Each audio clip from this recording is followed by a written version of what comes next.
D'où vient la présence de votre structure ici au Bol d'Or? Écoutez, Viltaï, c'est une structure pour les jeunes, pour le droit au niveau du logement. Et donc nous, ce qu'on veut, c'est que les jeunes s'engagent et soient effectivement citoyens. Je veux dire que l'idéal républicain passe par l'idée effectivement d'avoir un minimum au niveau du logement, mais aussi de pouvoir être véritablement actif et de pouvoir avoir des grands projets comme la moto, puisque c'est un des projets qu'ils ont choisi. Vous êtes lancé il y a combien de temps L'équipe s'est lancée avec des petites cylindrées, 50 cm3 en 2003. 2003 champion d'Auvergne. À partir de 2005, nous avons eu 4 titres de champion de France en 50 cm3. On est passé aux 600 cm3. 2008 et 2009, nous avons été champions de France. Et là, on s'est lancé, le grand saut a été l'année dernière, en 1000, pour commencer à se préparer pour le championnat du monde qu'on fait cette année, après la course d'Albacete, où on a été reconnu au point de vue résultat, on est arrivé 9e au scratch. Vous allez faire toutes les étapes du championnat du monde d'endurance, Le Mans, mais aussi Doha, mais aussi l'étranger, donc Albacete, à nouveau.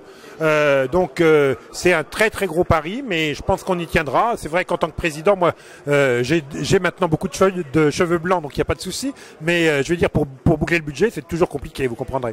Concrètement, comment est-ce que les jeunes participent au Bol d'Or? Ils sont dans l'équipe technique, il y a des pilotes. Les jeunes, c'est une trentaine de jeunes qui sont réunis, majoritairement à 50%, disons à 50-55% des jeunes du foyer des jeunes travailleurs de Moulins, et qui, avec d'autres, d'anciens résidents, des gens qui ont été sélectionnés comme pilotes, etc., font toutes les tâches au niveau pilote. Regardez, vous avez le camion en bas du stand, le camion est conduit, il y a une équipe qui monte techniquement, il y a les pianoteurs, il y a les gens qui s'occupent de la nourriture, il y a ceux qui s'occupent de la communication, donc ça représente beaucoup de corps de métier, et les pilotes ne font pas tout, ils ne peuvent pas gagner sans les autres.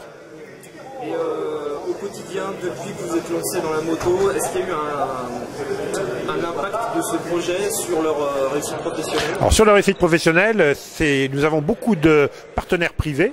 Un tiers du budget est fourni par des partenaires privés, ce qui est aussi assez original. Mais il y en a beaucoup qui ont été en stage donc chez des employeurs, et là ils ont rencontré leur futur employeur.